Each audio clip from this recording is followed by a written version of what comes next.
Hey y'all, welcome to episode 13 of the Stay at Home Son podcast. And like we always say, today's a very special episode, but indeed it is because we have one of our favorite filmmakers that we have reviewed, Thomas Dimopoulos. Today we're going to have the full interview. Fun thing about Thomas, he was actually the very first review we ever did on the podcast with his amazing short film Crush Cats. So we're going to talk to him about all his work, and he has such a unique style. So thanks for being on the show today, Thomas. Thanks so much for having me on. Yeah, so I think we just for first start, I love that little compilation, the short you gave me. I loved Teenage Pregnant Clown. That was insane. I loved every bit of it. You have such a unique style, so many I can't imagine how many cool influences you got. So where'd you get that style from? Where were those influences came from? Well, I come mostly from the realm of underground cinema. Um, I think that really the work that inspires me the most, and has always inspired me the most, comes from probably when I was 12 years old, and I discovered the films of the underground. That is the films of people like Guy Madden, people like Nick Zed, people like, all the people in the 60s. Warhol's underground films are a big inspiration. And the kind of do-it-yourself guerrilla filmmaking style that I've adopted all comes from that. Yeah, I love that do-it-yourself kind of guerrilla filmmaking style because so many people say they want to make films and go out there and do it, but like they feel so scared to do it because there's so much overhead and so much cast and so much location scouts. So I love seeing people just go out there and do it. Like if we got to shoot at any free location we can, we're taking it. So I love how y'all go about that. And with that unique style, do you ever have like trouble getting people to work on projects with you? Is it kind of hard to explain to them on certain things, or do you have like a nice little tight-knit community that goes with it? It can be difficult to get people to understand what I'm trying to do. Yeah. I usually get a good little group of people who are interested and who will do it, and who maybe they don't want to, but I'll convince them. Yeah. And do you get them to work for free, or do you ever pay them anything like that? Or how do you get that? How do you go about that? There's very little money in this kind of work. Everybody's doing it for free. Yeah. Um, yes, especially I sent you in my film Pop Goes the Weasel. That was probably the worst one to film because it was in the dead of winter here in Ontario. Oh, yeah. So you're from Canada, right? I thought that's where you're from. Yeah, Is I'm from it Canada. is there like a unique scene like that? I like that kind of underground film going out there because there's some cool music that I like from there that's very like underground. Like there's this one musician I like a lot. I think you would like her music too. She has like a kind of a very interesting experimental style. Her name's Shay Toll. I'm a big fan of her.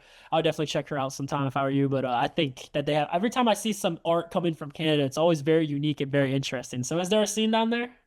Okay, I'll look into that musician. And yeah, there's in Toronto right now. Toronto has a great film scene. I've always been going to the Toronto International Film Festival, but there's this cool movement there that's actually a pretty this contemporary film movement called the New Toronto Bazaar. And I saw them at a panel at the Toronto Film Festival, and I think their work's really inspiring too. They've done a bunch of like really crazy movies. I was chatting with one of the filmmakers on Instagram about his work, and I'd recommend their work. I think they're really crazy. Definitely. Well, I'll check that out. You can check out Shay Toll sometime. Might be someone you want to collaborate with. She's very experimental. And her music videos remind me a lot of your style. Like I think y'all two would be like a match made in heaven on like an artistic level, to be honest. I think you should definitely enjoy I'll that. have to look into that. Thank you. Yeah. Yeah, for sure. I really enjoyed Texas Roadside Pigs. I thought that was a very interesting film. I liked just how it was kind of, satirical and kind of funny, but also like at the same time kind of whimsical. You always have such a unique style with all the colors and the sounds and all that. But that one really stood out to me. I actually watched that one before you sent it because I was like, when you showed me Crush Cats, I was like, oh, I want to see more from this guy. And that was one that really stuck out for me. And I always love how you have like little acoustic numbers. So are you a musician yourself? I play the guitar. Yeah. Nice. So it helps you coming up with the songs so you can play them for your movies. That's awesome. I love that. Yeah. Yeah. Yeah, gotta love utilizing your resources because I noticed every single one of your shorts, almost every single one, you start with like a cool acoustic intro, and I was like, I love that. Yeah. Yeah. Exactly. I find with some of the films, with Big Ronda's Ointment Surprise in particular, that movie actually started as a song. It Oh, wasn't even intended as a movie at first. It was just a song, and then I thought, I started creating characters out of it. Got you. I think what I liked about that one too was it kept me wondering. I'm like, did they get eaten or something? Because you had like all the bacon ads, and also shout out to you for putting the old time song about North Carolina sweet potatoes from for us being from North Carolina. Yeah. Oh, that's cool. Yeah, yeah, yeah, yeah, yeah. Yeah.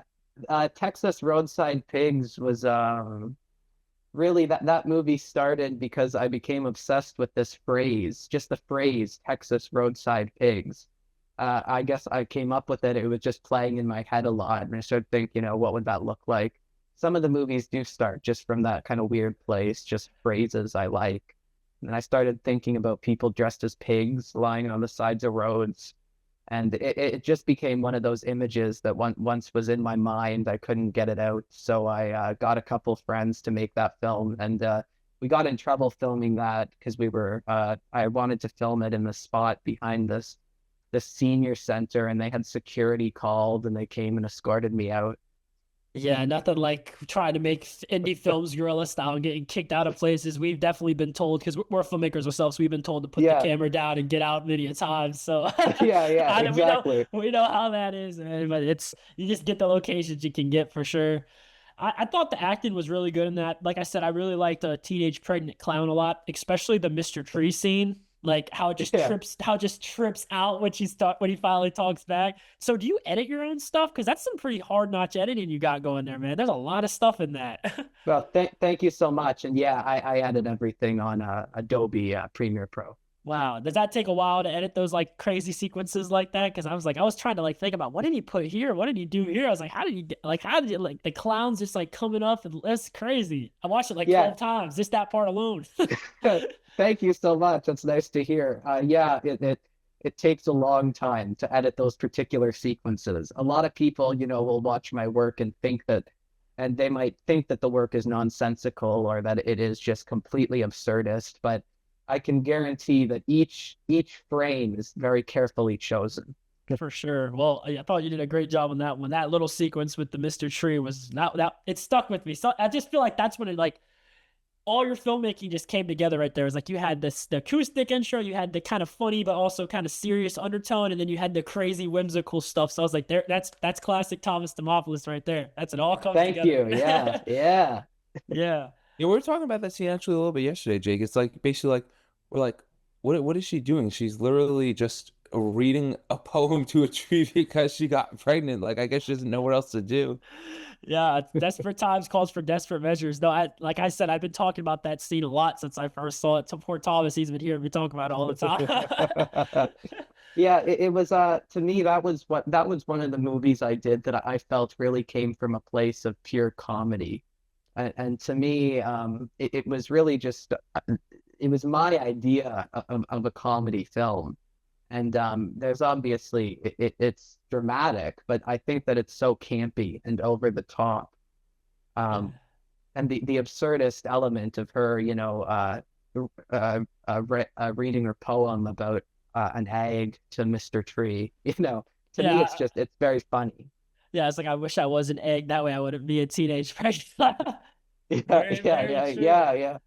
And another thing I noticed from your very first film is you're definitely a filmmaker who's not afraid to, like talk about like civil rights and activist movements and stuff. But what I like about your filmmaking is it doesn't ever come across as preachy. Like I can tell the message is there, but it doesn't seem like that's the main core part. Like there's still other stuff going on. So how you were able to kind of blend that together with like having a message, but also telling a good story at the same time? Because that's something I really admire with your work. Yeah, thank you. I think of cinema as a political act in the sense that existence is political in itself.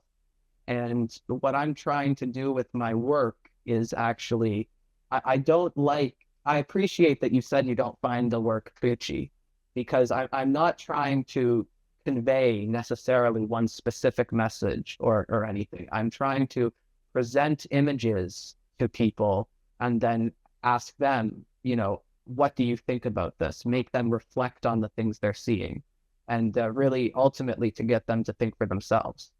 Yeah, because on Crushed Cats, it's almost like you're seeing all the sides of the spectrum and all the issues and stuff. And I like that because it's like it really felt like it was asking me a question instead of me trying to just tell me what I should think. So I thought that was pretty interesting for a film as short as that was, to have me think more about like what was it trying to say, because I heard so much stuff, and have a really conversation about it like we did with me and Thomas, and we talked about it and said like, okay, this is a cut and dry message, because a lot of those, super political films, and I appreciate anyone who uses their art to, help change and promote that. I'm a big fan of that. But I think your film does a really good job of kind of like bringing that in, but also proposing a question instead of just cut or dry, this is right, this is wrong. Yeah, I don't like answers, but I love questions. Yeah, that definitely shows in your filmmaking. That's something I've noticed right off the bat. So well I done, think because honestly, that's a lot harder to do than people would give you credit for too. Yeah. I'm honestly definitely the same way. I have to like I want to know the reasons why rather than just tell people like, here's my opinion. Because like there's just so many people now on YouTube and TV or whatever saying their opinions. So I'm like, well, it's like, well, what's up? What's the point? So, but I think I wanted to know the inspiration behind in my favorite movie actually was the one right before Jake's, which was Flower Rat. So it's like, um, you went from the sadistic. So I thought it was gonna be like more of like slasher because like she's probably like the most sadistic out of all the films you sent us in that compilation. So it's like you went from the sadistic to the more political and then back to that. So what was the inspiration behind that? With that film, I was really trying to have a comment on the culture, and I think the work, most of my work is actually very autobiographical, I think, and so the actress in that film actually, she wasn't an actress. She was actually a homeless woman who was she was 30 years old, and she spent a bunch of time working as a stripper, but she had this phenomenal acting ability, and it was a very different film for me to make because a lot of the time I'd kind of just tell her what I'd want, and I'd just let the camera roll, and she'd really go with it. She really felt that the work was she took it very seriously, and I think that she was somebody who I was spending a lot of time with at the time of making that film. So it kind of came to fruition naturally. And then as I was editing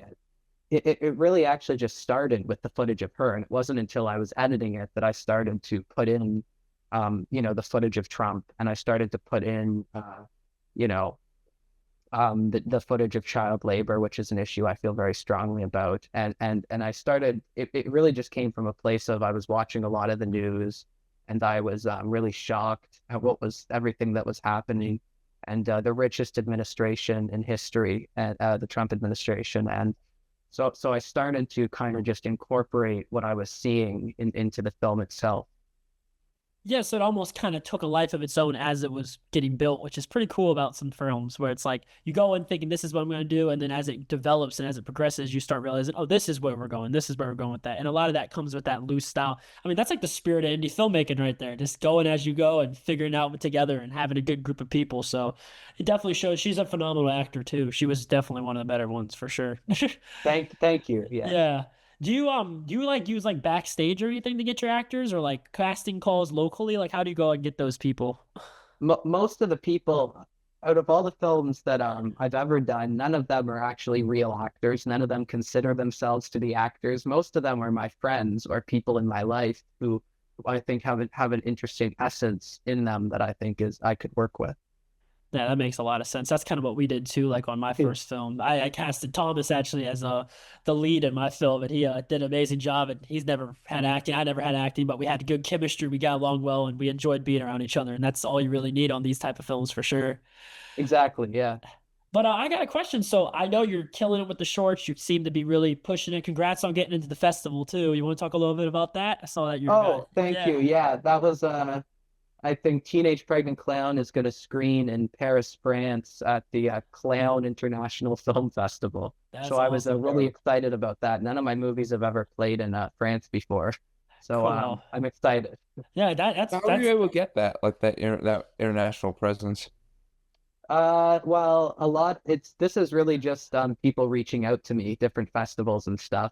And a lot of that because I'm very active online on social media, and I have a website, and I think that that's really the great thing about the era which we live. is that, there's festivals all over the world and not even festivals, filmmakers and just people who like watching films all over the world who can now experience type of work that they might not be able to see based off their geographical location. So also Crushed Cats became a finalist at a film festival in Nepal, because a festival reached out to me in Nepal and said they liked it. I was shocked that they even knew who I was. Uh, That's so awesome, dude. And congratulations for all those, man. You got to save those and frame them up because that's a lot, man. You should be really proud of yourself for that, because Thank that's you. getting Thank that you. national recognition like that. Just having people appreciate your art is just such a great thing, and it's definitely got a lot of work that should be highly appreciated, man. So congrats to you. Thank you. I appreciate it. Yeah, and I love talking about the creative process. I love talking about the inspiration, but it also sometimes it's about marketing your film and getting out there. And I noticed that you actually do some physical sales of your short Yeah. films, correct? And Yeah. your friend Wigwolf, right? Y'all are like buddies, right? Yeah. Yeah, we're big Yeah. fans of his too, and we notice he does good with physical sales too. So how do y'all go about that? How do you start with physical sales? How do you go about selling those? How do you go about making those? And do you have good luck with it? I'll say Wig Wolf is a lot better with that than me. To start with, he's really good. He's got an eBay shop and everything. Yeah, I'd recommend everybody. He's a really innovative and bold filmmaker. I think everybody should watch his work. And Okay. how I did it really, it was just I had enough material to put out a DVD about an hour long, and I realized that I could put it together myself and actually physically make the DVDs myself as well. And it's really just through mail order that just a couple people reaching out saying they're interested, paying me the $15, and I'll ship it out. That's Um, awesome. yeah, Because I feel like it's so hard for, especially with shorts, because like with features, you can like, go on like Film Hub and get distributed by like, platforms and stuff. But like, there's not a whole lot of like streaming platforms just for shorts. You kind of got like YouTube and then maybe a few little ones. So unless you get like that base on YouTube or do festivals, it's really hard to like monetize your work. So I think that selling physical copies like you do, but putting a compilation together, so it's almost like a feature, but it's all your shorts together like you do. I think that's pretty smart. yeah, thank you. Yeah, I think And that's a smart. yeah, and it's kind of techniques I took from Nick Zed, the Yeah. filmmaker, and I'm really close friends with his widow, who's an artist named Monica Casanova, and I'm working in the Nick Zed archive right now. Oh, that is so cool. Well, it's awesome working like your inspirations and stuff like that, being able to kind of get to know them and be around them and stuff. I'm huge Yeah. uh I'm huge into like mumblecore filmmaking. I don't know if you ever heard of it. It's like early 2000s, Uh, like Mark Duplass, like Joe Swanberg's like that really do it yourself kind of filmmaking. That's what I'm really inspired by.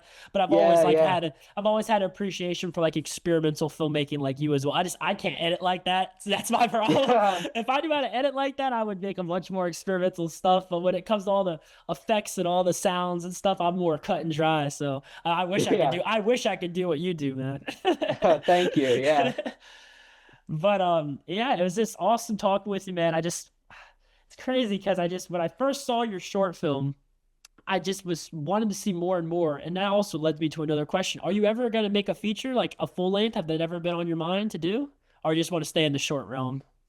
I hope to one day do a feature. I do hope within the next couple years to start getting ideas that I feel I can put interesting energy into to do a feature work.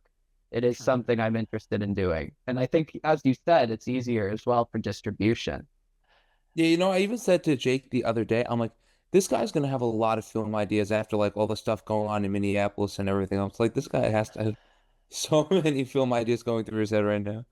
Yeah, there's a lot going on. It's what's been happening with ICE is something that I very explicitly discussed in Crushed Cats, as you saw. And unfortunately, since I released Crushed Cats, everything has just gotten so much worse. Yeah, that's so true. It's a shame what's going on out there. And we need people like you, speaking a voice and having that type of films that, have a message for people. So I Thank appreciate you. that. Yeah, we need that. Yeah. Have the indie filmmakers been hit hard up there in Canada by the tariffs on filmmakers in the United A States? little, yeah, it's difficult to with what's been happening with the tariffs now is sending out work, distributing work. It is very difficult now with the tariffs because When you sell a DVD, you're not making as much profit as you once did, if any profit at all at times. Yeah. I think like personally, I think the biggest thing that filmmakers should do is like try to grow their own personal brand, like get their YouTube channel up. That way they can monetize as much on their end as they can instead of having to hope that these platforms and these streaming platforms do them right. Because a lot of times they won't. Like my film on it's doing better on YouTube monetarily wise by the distributor that got us on YouTube than it is on that like Fawsome TV, which is like a bigger streaming platform. It's Yeah, making yeah. barely anything on that, but YouTube it's making like 20, $30 here or there like all the time. So it's like that's awesome, right? But it's just like I just think filmmakers got to learn how to take the power in their own hands because these companies just keep trying to screw everyone over. Exactly, 100%. Yeah, and that's very much in the underground ethos of what I'm doing as well. Yeah.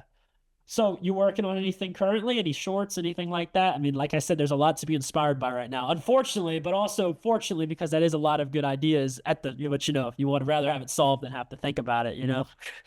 Yeah. Right now, I'm finishing up the editing on a film I'm doing, which I think it's a short film. It's going to be called Playful Planet, and it actually it features the narration of Wigwolf reading some poetry, actually. Oh yeah, shout out Wigwoof. Yeah, this film it's a bit of a departure of my work.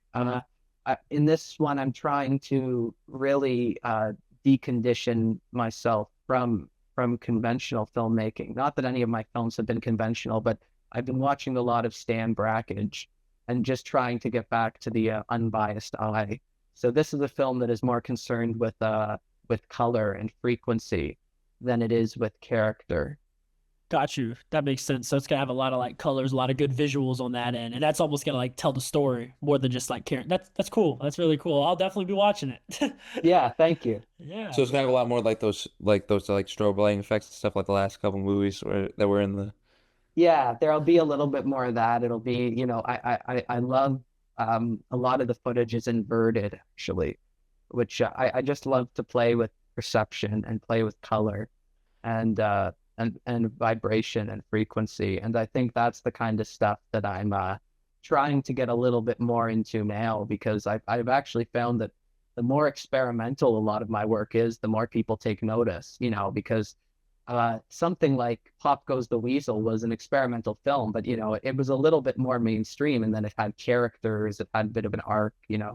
Yeah. Funny enough, the two most common things I hear from like editors and graphic designers is either like they got into it because they really like video games or they really like to like mess with like the color swatches and stuff, which I get. Which I think a lot of the colors and stuff are fun. Yeah, yeah, exactly. The colors is a very important part of my work. Everything is about even things that like everything that comes out of the cameras. I spend hours working with colors, what I think will look best. Yeah, it definitely shows because I know, like, as someone who always wanted to get into more experimental filmmaking, I know how long and hard it takes to do those colors and all those effects and stuff. So hats off to you for doing that. So And for our editors, like how do you do that? Do you like go through the gauge? Do you look up like specific swatches online, or what's your tip on that? For the colors, Yeah. I just wing it. yeah, You know, just I just I don't know. I'm not technical about it. I'll go through on editing. I just do what seems good. I don't like to follow rules of how things should be lit or how the colors should work. I really do spoken just like a like true indie filmmaker right there. yeah, yeah, Not yeah, yeah, following yeah. rules. That's what we do, y'all. Yeah, exactly. Well, Thomas, man, it was a pleasure having you on. We always will support your work. You're one of the first people to ever come on the show, and now it's so great to finally be able to talk to you. You always got a fan in me and Thomas, so I would wish you all the best. And when you ever make your next project, let us know. We'll love to review it. And if you ever make a feature, let us know. We'll love to review it. And we're just big fans of you, man. So wishing you all the best. And I hope you enjoyed today's episode of Stay at Home Some Podcast. And remember, stay at home.